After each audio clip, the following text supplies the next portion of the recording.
Kevin and Brian, though they were our sons, grew very close to Lisa. She misled them with lies, causing them to ignore us.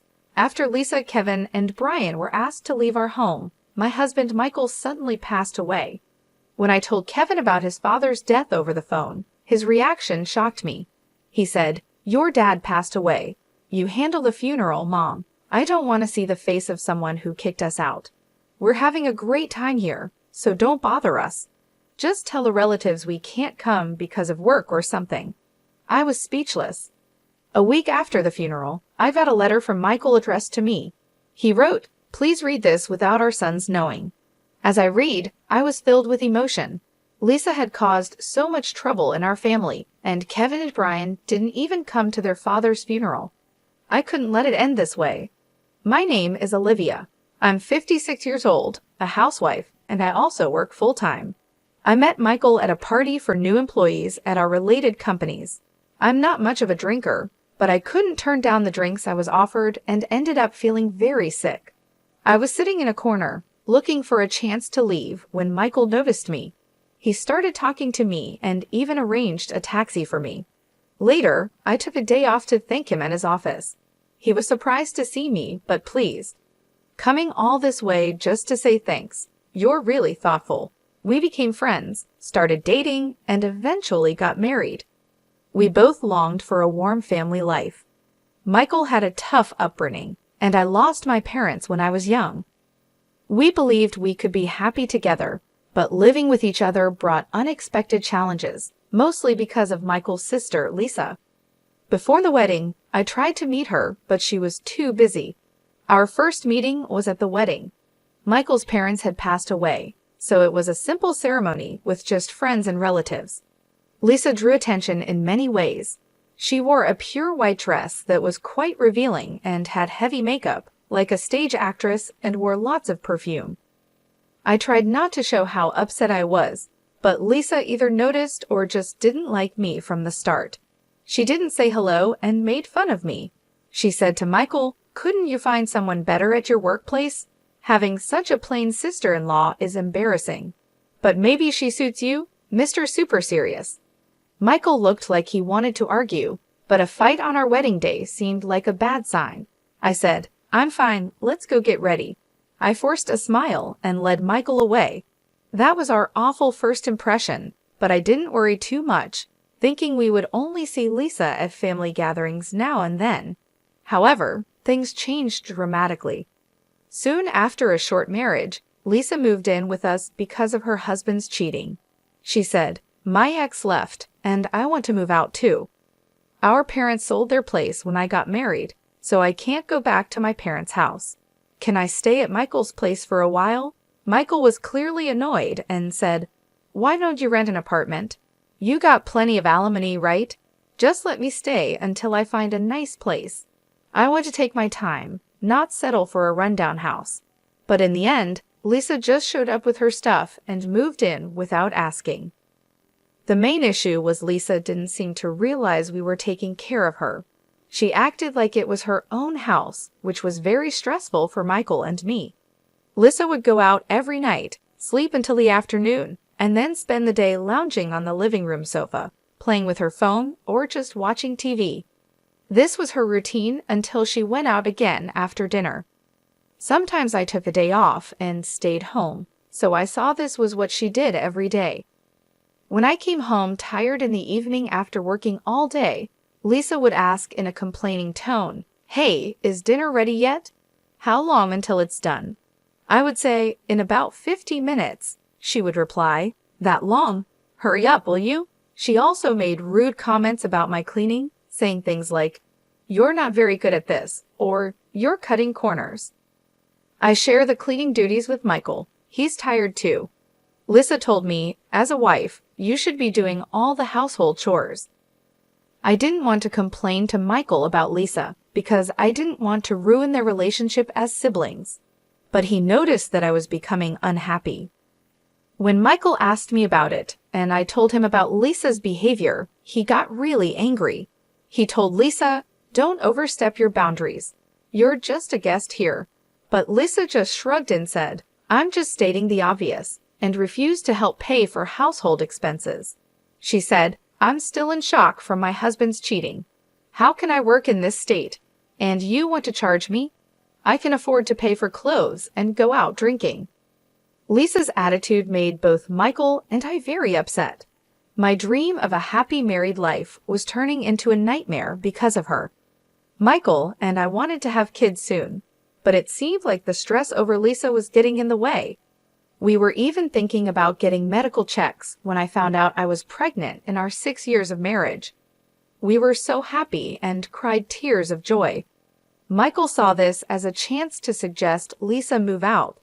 He told her, "We're going to need more space when the baby comes. Maybe it's time you move to your own place."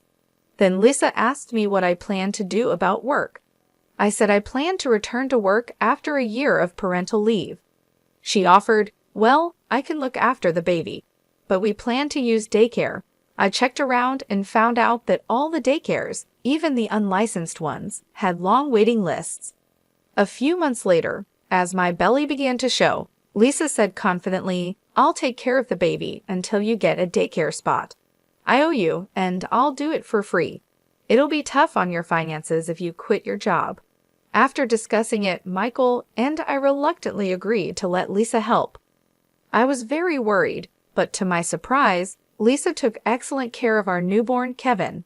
She learned about childcare online, prepared his meals, and even took him to parks and community centers. She was so dedicated to Kevin, and it showed in how much he adored her. Even when our second son, Brian, was born 3 years later, Lisa's care didn't change. With Michael and me busy at work, we were thankful for her help with the kids. But as the boys grew older, they started to avoid us more. When we suggested going to the amusement park or having a barbecue for Brian's birthday, they would say, "Lisa already took us to a fancy place," or "We're going with Lisa to a high-end sushi restaurant." It was hard for Michael and me to see how excited they were about spending time with Lisa. Even after Kevin and Brian started elementary school, they preferred being with Lisa, even on weekends. They barely talked to us and acted like we weren't important, spending all their time playing games or going out with her. Things got even worse as Kevin got older. He openly showed he didn't like us, ignored us, and even made rude noises when we tried to talk to him.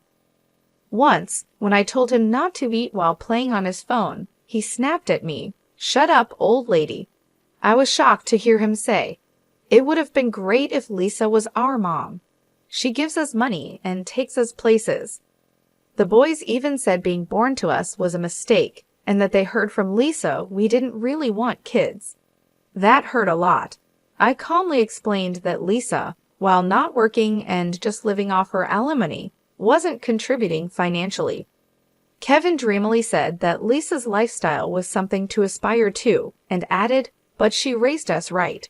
Complaining about her seems weird." They even questioned if we wanted kids at all, believing Lisa's claim that we had them just out of obligation, which was not true.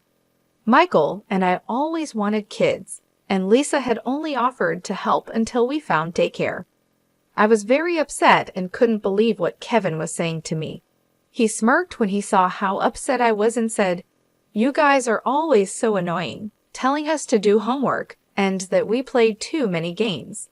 Lisa says it's fine not to do homework and even stays up playing games with us until morning." I snapped back, "Lisa isn't responsible for your future. Your dad and I tell you these things because we care about you, even if it means you might hate us." "Yeah, right. You're just jealous because we're close to Lisa. How dumb. Maybe you shouldn't have let her take care of us." I felt like crying. When I looked up, I saw Michael at the doorway, his fists shaking. He asked, "Who do you think you're talking to?" "Oh, hey, Dad. Working late again today? Must be tough with such a small salary." The boys laughed mockingly, leaving Michael speechless. "Finally, you talk to us, and it's just to mock your parents," Michael shouted. "Stop being so loud," Lisa called out as she came downstairs to the kitchen, looking annoyed. "Getting worked up over what kids say is so immature." It's because you spoil them that they're like this, Michael yelled. I've had enough. Get out now. What? I've been nice to my nephews, and this is the thanks I get. If you're going to stay, then pay your way, Michael said. Lisa puffed up her cheeks and finally agreed. Fine, I'll leave. Happy now? Lisa, you're really leaving? No way. But Lisa quickly went to her room, packed her things in a suitcase, and came down to the entrance. I've put my clothes in boxes. I've arranged for movers this weekend. Leave it until then, okay? Lisa, are you really going? Yes, take care. She smiled at Kevin and Brian as they saw her off to the gate. Then she left. But it was too late to fix the relationship between us and our sons. As teenagers, Kevin and Brian became more rebellious. Kevin quit his job within a month after finishing high school, and 1 year later, Brian quit his job after just a few days.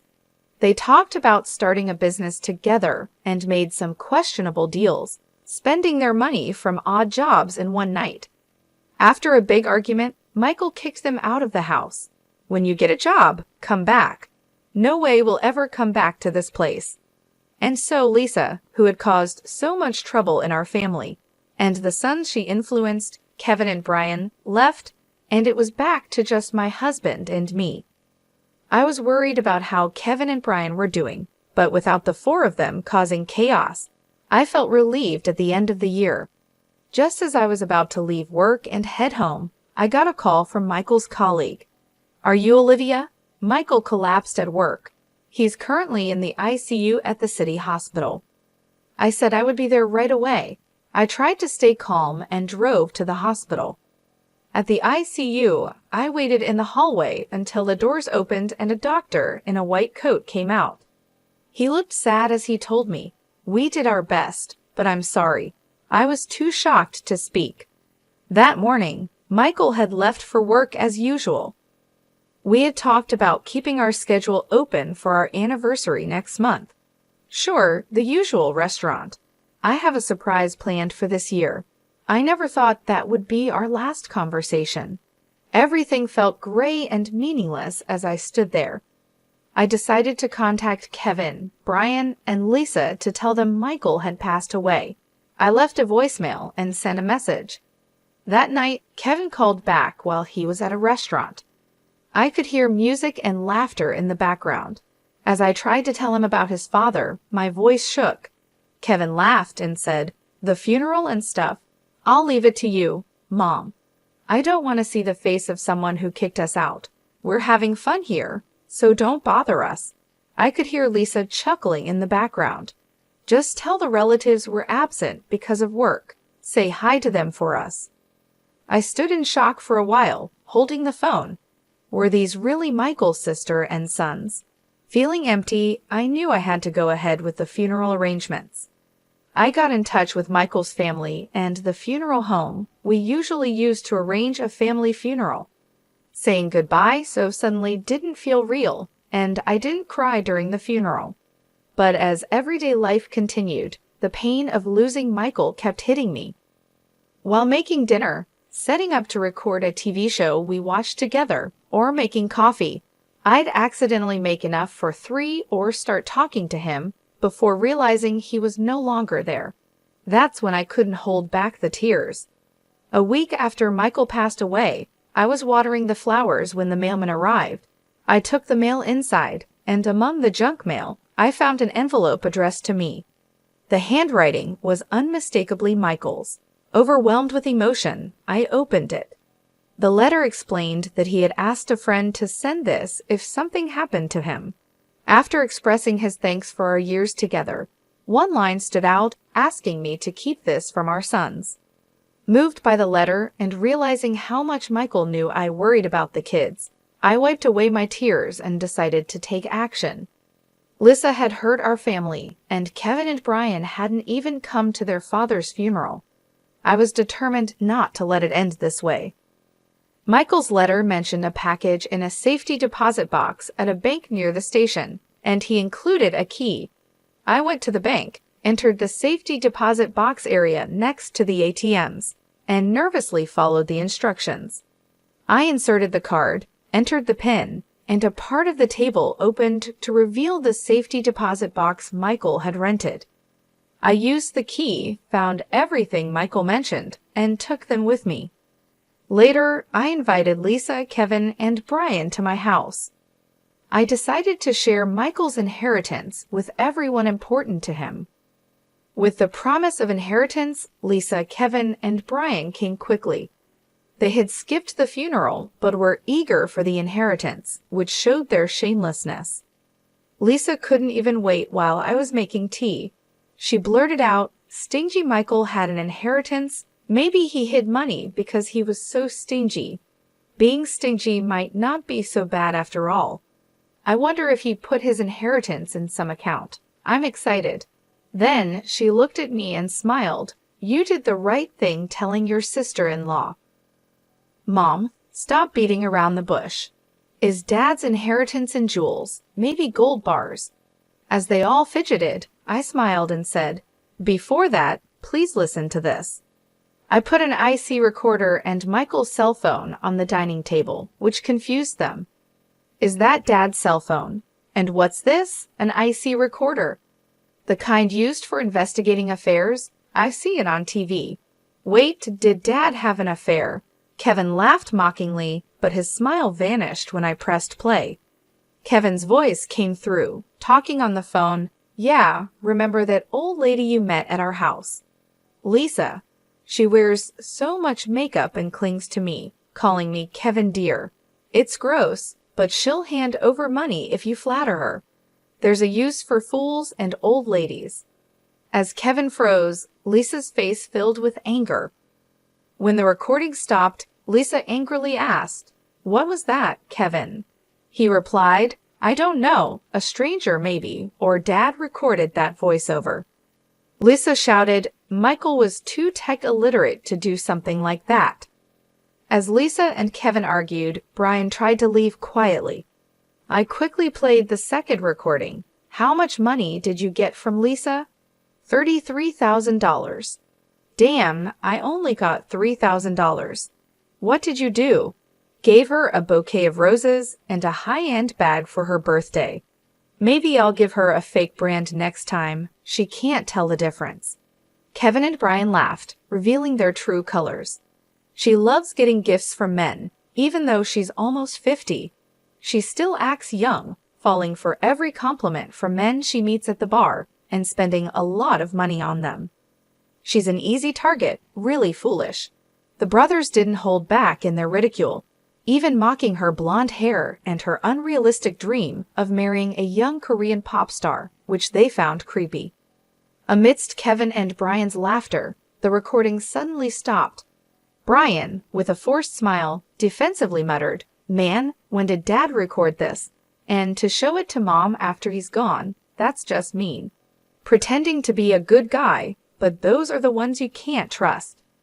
Even now, they continued to insult Michael, which made me very angry. Before I could speak, Lisa yelled at them, "You dare mock people? Who do you think raised you since you were kids? Don't mess with me." "See, that's what's so annoying about you, always acting like we owe you," they replied. Kevin and Brian's laughter made Lisa's ears turn red with anger. "Now it's your turn, Lisa. Having a favorite bar to go to, that's quite nice, isn't it?" As I reached for the IC recorder, Lisa's face tensed up. Without hesitation, I pressed play. First, lively music and clinking glasses. Then Lisa's high-pitched voice came through. "That's right. I've had my nephews wrapped around my finger since they were little, fill their heads with all sorts of nonsense about their parents. Kids are easy to manipulate." "Oh, Lisa, you're so clever," praised the man. Proudly, Lisa responded, "I'm single. I need them to take care of me in my old age. Look at my nephew, handsome, right?" "True, they look like models or pop stars," the man replied, growing more talkative.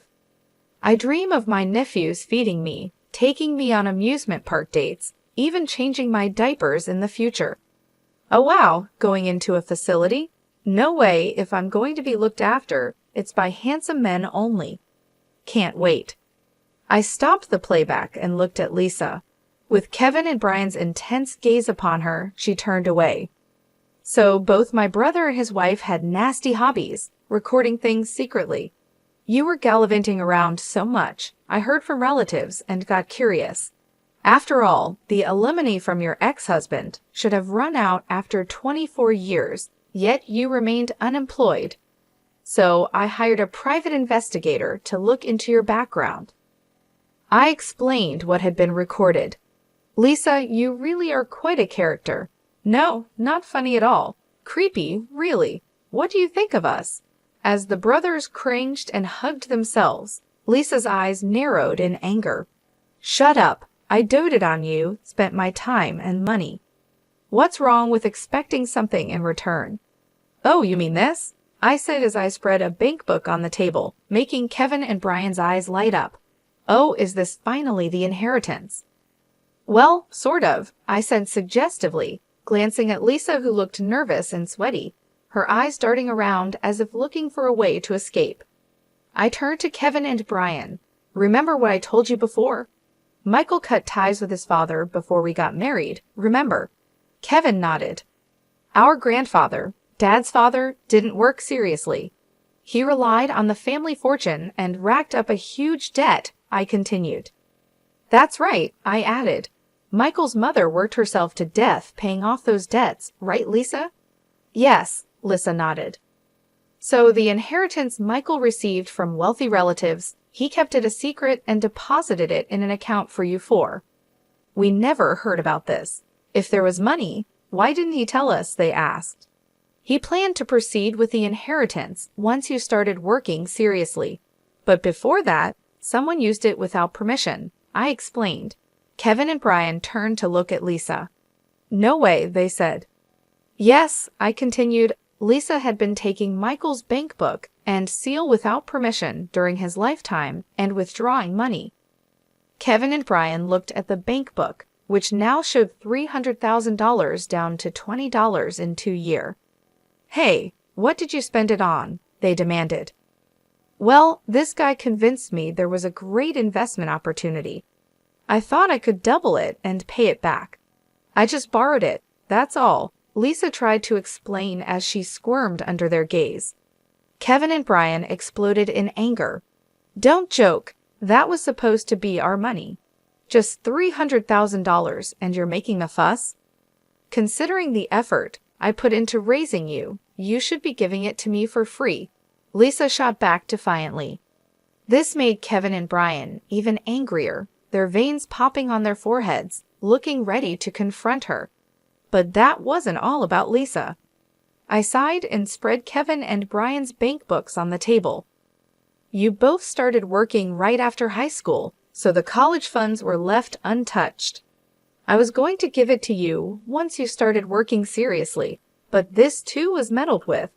Seeing only a few pennies left in their accounts, Kevin tore at his hair in frustration, and Brian almost cried. Damn it, woman, what you're doing is criminal. Yeah, we'll sue you, they threatened.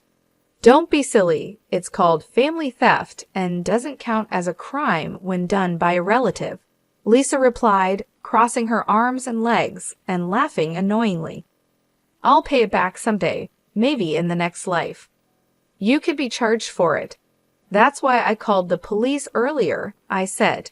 At my words, Lisa's eyes widened in shock. Huh? Indeed, relatives living together can't be charged for crimes, which is why Michael kicked you out, planning to report you. Dumbfounded, Lisa asked in disbelief, You betrayed your husband's sister. Well, yes, that's what happened, I confirmed. Really unbelievable, after all I've done for you. How ungrateful, Lisa complained. Who's ungrateful here? I yelled back, silencing the room. I glared straight at Lisa, unleashing my fury. Because of you, our family is a mess. It's beyond repair. What are you going to do about it? Overreacting much, Lisa shrugged. I should have never trusted you and kicked you out sooner, I said. Then Lisa turned to Kevin and Brian, spreading a sinister smile across her face. I wanted to be a mom, huh? Since I couldn't become one, I thought I'd take your mom away from you too, out of spite. Kevin and Brian looked terrified. Are you okay in the head? Just stay away from me for good. That's a problem. I came today to borrow money from you, Lisa smirked. We're family, so we should help each other in times of need, right? Yeah, right, Mom. Suddenly Kevin and Brian, who had been furious moments ago, put on a smile. Actually, we're broke too. Got fired for talking back at work for taking a little unscheduled break. They're so arrogant, Brian and Kevin complained bitterly. I felt a headache coming on. Getting fired is what you deserve, huh? Why? Yeah, we got kicked out of our apartment, Kevin casually revealed. Didn't pay the rent, so we'll stay here for a while. That's okay, right? And cover our debts once we're debt-free, we'll start working seriously. Can't you lend us about $60,000? You're working after all. Faced with their brazen request, I was stunned. I felt a surge of anger. Don't mess around.